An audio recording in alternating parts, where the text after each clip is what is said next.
حج کس پر فرض ہے؟ استطاعت نہ ہونے کی صورت میں حج بدل کی وصیت کرنا کیسا ہے؟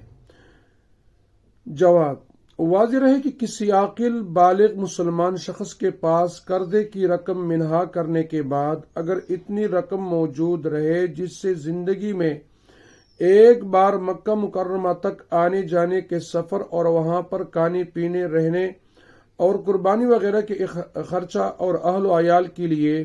حج سے واپسی تک کے خرچہ کا بندوبست ہو سکتا ہے تو ایسے شخص پر حج کرنا فرض ہو جاتا ہے۔ موجودہ زمانہ میں یوں کہہ سکتے ہیں کہ حکومت کی طرف سے حج کرنے کے لیے جتنی رقم کا اعلان ہوتا ہے، اگر قرض ہے تو قرض کی رقم اور اہل و عیال کے لیے حج سے واپسی تک کے خرچے کی رقم منہا کرنے کے بعد اتنی رقم موجود ہے تو زندگی میں ایک مرتبہ حج بیت اللہ کا کرنا فرض ہو جاتا ہے۔ نیز جس شخص پر حج فرض ہو جائے اور وہ اس کو ادا نہ کر سکے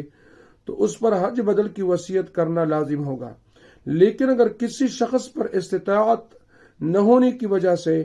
فرض ہی نہیں ہوا تو اس پر حج بدل کی وصیت کرنا لازم نہیں ہوگا۔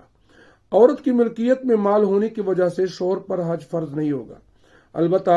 عورت پر حج کی ادائیگی فرض ہونے میں یہ تفصیل ہے کہ عورت کے ساتھ اگر کوئی محرم اپنے خرچے پر حج کے لیے تیار ہو تو عورت پر حج ادا کرنا لازم ہو جائے گا، لیکن اگر عورت کا کوئی محرم اپنے خرچ پر ساتھ جانے کے لیے تیار نہ ہو تو عورت پر حج کی ادائیگی فرض ہونے کے لیے اپنے سفر حج کے اخراجات کے ساتھ شوہر یا محرم کے سفر حج کے اخراجات کا انتظام کرنا بھی شرط ہوگا۔ لہذا اگر کوئی محرم اپنے خرچ پر ساتھ جانے والا نہ ہو اور عورت کے پاس اپنے اور محرم کے سفری اخراجات موجود ہوں تو اس پر حج ادا کرنا فرض ہو جائے گا۔ فقط واللہ تعالی اعلم۔